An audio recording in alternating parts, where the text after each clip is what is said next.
Now, if you're new to running and fancy taking up a level, spicing things up a bit, well, why not try some run workouts? Now, these are going to help to improve your fitness and ultimately make you faster. So today, I've got 4 beginner run workouts for you that you can get your teeth stuck into.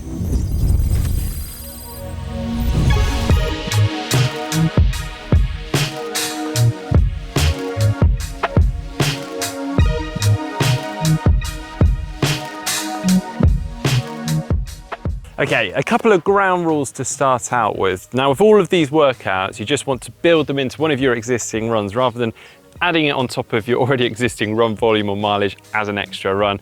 Also, with all of the workouts I'm going to talk you through today, make sure you do a good warm-up beforehand and a good cool down after. And also, only do one of these per week at absolute maximum, or maybe even every other week, particularly so as you're starting out with them.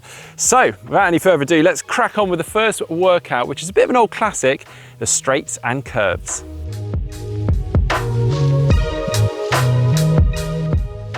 Now, this is a brilliant beginner workout, but also still used by some of the best athletes and runners in the world. And the idea actually comes from the athletics track, in which you run hard or at a good pace on the straights, and then you run easy, either a jog or a walk, on the curves, hence the name straights and curves. But obviously, don't worry if you can't use or run on an athletics track, because this can be performed out on your trail, on the road, just using landmarks that are readily available to you, such as signs, posts, mailboxes, lights, whatever you like. All I'd suggest is them being somewhere in the region of 40 to 100 meters apart. Now, for the hard efforts, this doesn't need to be absolute full tilt and a max sprint, but you want to be working pretty hard. You want to be breathing fairly heavily and probably be quite happy to finish each of the intervals. Now, it doesn't mean that you need to be running at a set pace or a set heart rate. Just enjoy the pace change, and it's actually a fantastic session for getting your mind and your body accustomed to this faster running for short intervals. So, as a little example, try doing one hard effort between landmarks or on a straight, followed by one walk between landmarks or on a straight. Repeat that 5 times through, continue to jog or walk for another 2 minutes, and then, if you're feeling up to it, repeat it all through once more.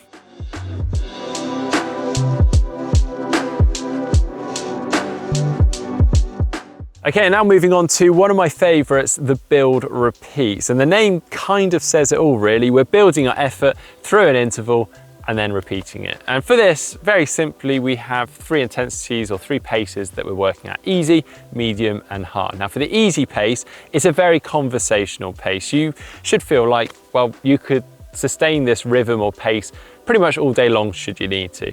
The medium pace, obviously, is a touch faster. That said, it's not too hard, it shouldn't feel too tough, but if you were to have a conversation, it might be limited to just 2 or 3 words at a time.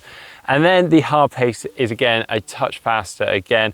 That said, also, it's not a full-blown sprint, but you're going to struggle to hold this for much more than short intervals. So using these, we're going to run at an easy pace for 2 minutes, then build up to a medium pace for 1 minute, and then shift to the hard pace for a further 30 seconds. Take 2 minutes recovery, either jogging or walking, and if you feel up to it, repeat this through another 2 times or more. Well, personally, I think that is a fantastic session because it kind of eases you into it rather than you just launching in with an all-out effort. It also hits every zone and pace you could possibly need, so hopefully you don't fall into a rut with your running pace. But now moving on to another favorite running session of mine, hill reps.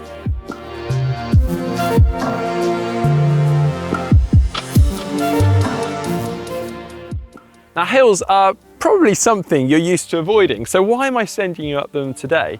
Well, they're actually fantastic for improving your strength, also for making you more robust as a runner, which in turn is hopefully going to make you less injury prone. They're also fantastic for getting a good effort or good workout in without necessarily having to run fast, which sounds like a really odd thing to say, but if you're not used to running fast and having that quick leg turnover and you're not conditioned for that, well, it could be not only a bit of a shock to you, but you could be at risk of injury from that in itself. So this is a really good alternative and a good route into doing those harder and faster intervals. So here's a good hill workout example for you to try. Find a moderately steep hill that will take roughly 1 minute to run up at a good pace, or increase your treadmill to an incline of 4%. Run at a hard effort for 1 minute up the hill, then turn around and jog back down, or drop the incline back down. Once at the bottom, take an extra 30 seconds to get your breath back and go again.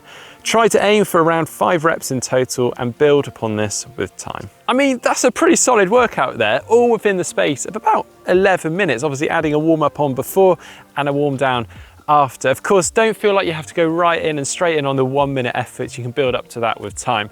But now moving on to our final workout, and you may not really consider this one a workout, but you may have heard people talking about it. It's the long, steady run.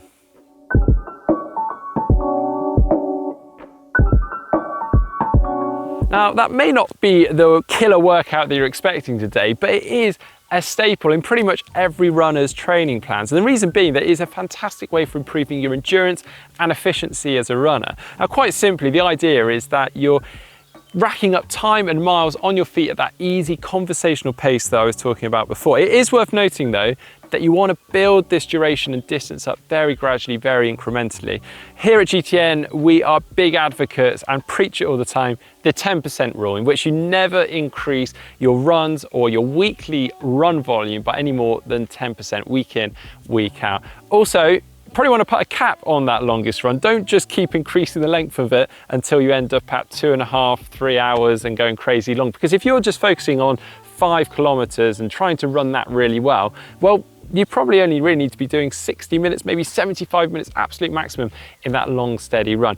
Also, why not break your long run up? You can do a little walk within it. You can stop off and have a little break.